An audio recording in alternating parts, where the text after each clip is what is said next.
Waalaikumsalam warahmatullahi wabarakatuh. Alhamdulillahirabbil alamin. Wassalatu wassalamu ala asrofil anbiya'i wal mursalin wa ala alihi washabihi ajmain.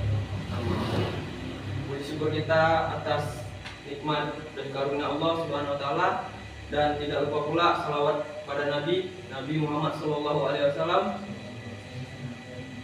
Baik, sebelum saya sharing-sharing tentang judul saya, alangkah baiknya saya memperkenalkan diri saya.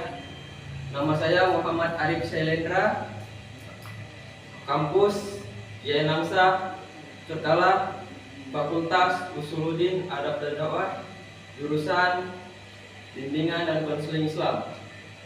Baik, saya akan menyampaikan dengan judul pentingnya kesehatan mental bagi diri kita di zaman Gen Z. Baik, yang saya sampaikan ada 3 poin, yaitu yang pertama kesejahteraan emosional, yang dimana kesehatan emosional itu dampaknya bagaimana cara kita mengekspresikan hawa nafsu kita, ataupun bagaimana cara kita mengelola emosi kita dengan baik gitu.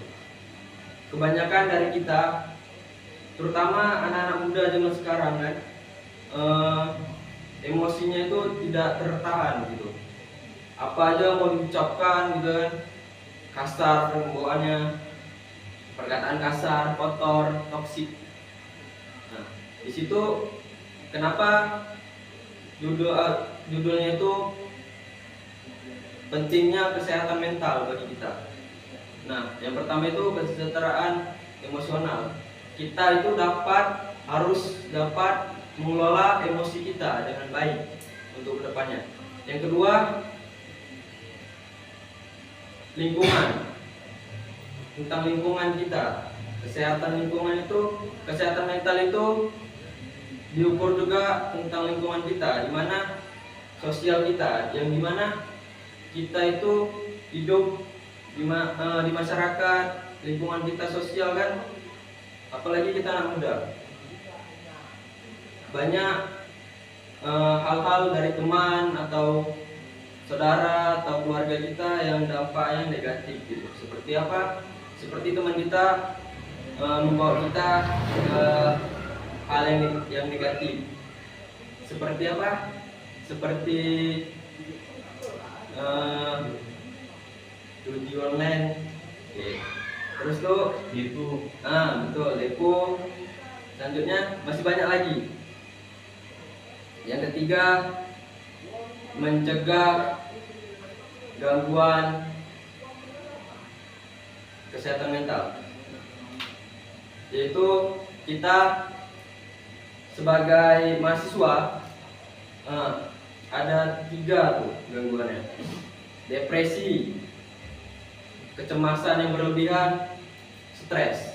Nah, kita mahasiswa, depresi itu yang pertama itu penyebabnya itu kebanyakan karena cinta ya. Karena cinta, ya nggak sih? ya. Putus cinta, cewek nangis ya, Ya. depresi, Bunuh diri. Nah, contohnya. Kecemasan yang berlebihan itu saat kita yang dimana saat kita itu, contoh kecilnya presentasi makalah pada dosen kan, kita itu udah cemas nih, apa yang mau kita presentasikan ya. Yang ketiga itu stres. Nah, kita mahasiswa kan sering tuh begadang malam ya, gara-gara tugas jurnal ya, apalagi deadline ya. Begadang banyak tugas numpuk ya, jadi stres, otak tuh panas gitu ya. Bagaimana mencegahnya? Ada 3, yaitu yang pertama, rutin berolahraga. Banyak Dan kita sebagai mahasiswa, anak-anak muda, abang-abang dan teman-teman, kita kan masih muda nih, masih giat untuk berolahraga seperti berenang, lari, jogging, yoga, main futsal, main voli, dan lain-lain. Masih banyak lagi yang tidak dapat saya sampaikan satu persatu. Yang kedua itu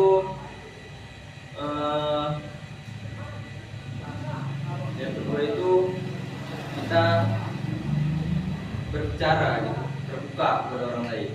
Kalau kita misalnya nih banyak nih masalah kita, jangan sampai kita itu diam gitu, mengurungkan diri gitu. Bahwasannya kalau kita tuh bisa memecahkan masalah itu sendiri kayak gitu. Padahal itu nggak bisa kalau kita nggak bicara pada orang lain. Jadi kita berbicara kepada orang lain itu gunanya untuk mengurangi kesehatan mental kita itu, penyakit mental, gangguan mental kita itu. Bagaimana caranya itu ya berbicara gitu kepada sahabat yang dekat, keluarga yang kita percaya, kerabat-kerabat yang udah kita kenal untuk bisa paham dengan kita gitu, menerima kita apa adanya gitu. Kalau kesah kita luapkan ke dia kasih solusi kita gitu. Nah, itu solusinya. Yang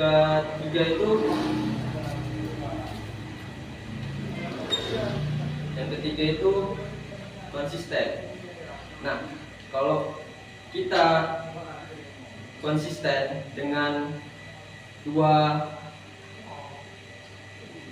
teori yang saya sebut tadi, insya Allah bakal kesehatan mental kita itu bakal sehat, insya Allah.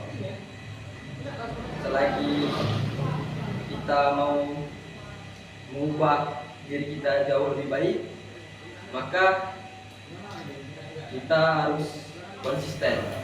Baik, mungkin ini saja yang bisa saya sampaikan. Lebih dan kurang saya mohon maaf kepada abang-abang dan teman-teman yang sudah partisipasi dengan tugas saya ini.